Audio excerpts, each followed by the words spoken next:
The new year marks an historic turning point in Australia's industrial relations system. For the first time, working parents are legally entitled to taxpayer-funded parental leave. Paid at the national minimum wage of around $570 per week, women earning less than $150,000 a year can take up to 18 weeks paid leave, transferable to their partners. And while the scheme has been widely lauded by unions and industry alike, there's still some consternation among employers. Tanya Nolan reports. For first-time mother Hayley Mean, the introduction of a national paid parental leave scheme couldn't have been better timed. I kind of felt a bit privileged because I know that women before me have struggled, and I think being the first generation, it's pretty amazing. Parents have waited decades for this to happen, and so many people have campaigned long and hard for it, so it is a time for everybody to come together and celebrate. It's a first for Australia and a big political victory for the Gillard government. It legally enshrines women's rights to paid maternity leave for the first time since Australian women entered paid employment. It allows working women like Hayley Mean, who aren't eligible for their employer-funded maternity schemes, to take 18 weeks of government-funded leave at the minimum wage. But this 28-year-old marketing manager isn't taking anything for granted. I don't think it's my given right to be paid to have a child. I think it's a blessing for me to have a child. What's wrong?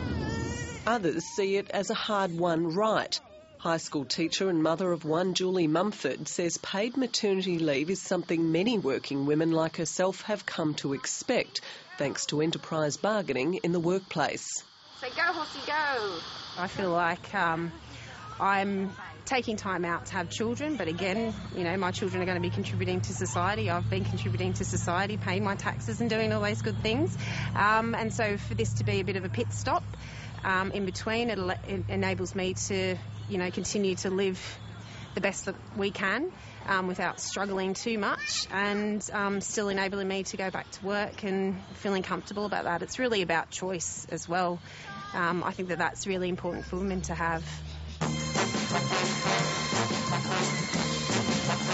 But she says it's a choice her mother never had when she gave up work as an airline hostess to start a family. She was working during the 60s, and once she had her family, she completely stopped. Some of that was her choice, but one of it was her employer's choices as well. The introduction of the National Paid Parental Leave Scheme is the culmination of a 30-year campaign by the ACTU. This is really one of the most significant institutions, I think, that has been introduced since Medicare or even superannuation. We have been waiting for this for a long, long time. But President Kearney says the fight isn't over, with unions reporting that some companies plan to scrap their own maternity provisions when employment agreements expire. We know we have some enterprise bargaining agreements with some aged care employers, for example, who are waiting for a government scheme to be introduced so that they can whittle away the hard-fought for paid maternity leave entitlements that already exist.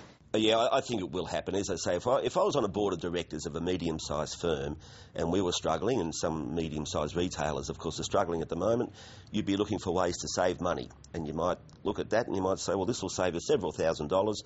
Let's scrap our scheme and use the government scheme. So, yes, that's a decision that businesses will make at times. Think you're getting pregnant, are you? But Peter Strong, Executive Director of the Council of Small Business Organisations of Australia, says it's less likely to happen in small businesses that don't tend to have EBAs or maternity leave schemes. He says the real risk for those businesses, including his own Canberra bookstore, is the cost of administering the scheme. It actually is bad for business because they're asking us to do more red tape. They're asking us to do something that's completely unnecessary, which is to put those payments through our payroll system. And anybody in business knows you don't include a third party in any payment system unless it's completely necessary, because mistakes will be made. And I guarantee that if they continue to put these payments through small businesses, mistakes will be made. And the people that will suffer will be the workers who might not get their money. A survey by the government's own Equal Opportunity for Women in the Workplace agency found that more than a quarter of employers intend to change their existing paid parental leave schemes with the introduction of the government-funded one. Families Minister Jenny Macklin says that's not the desired outcome.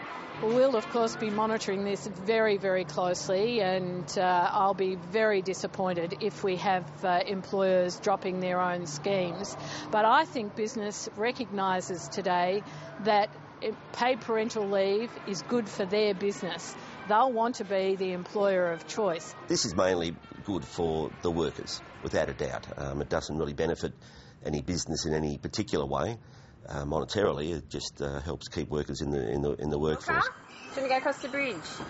It's hard work looking after children. It's love, but it's work as well. Whoa! Tanya Nolan reporting there, and that's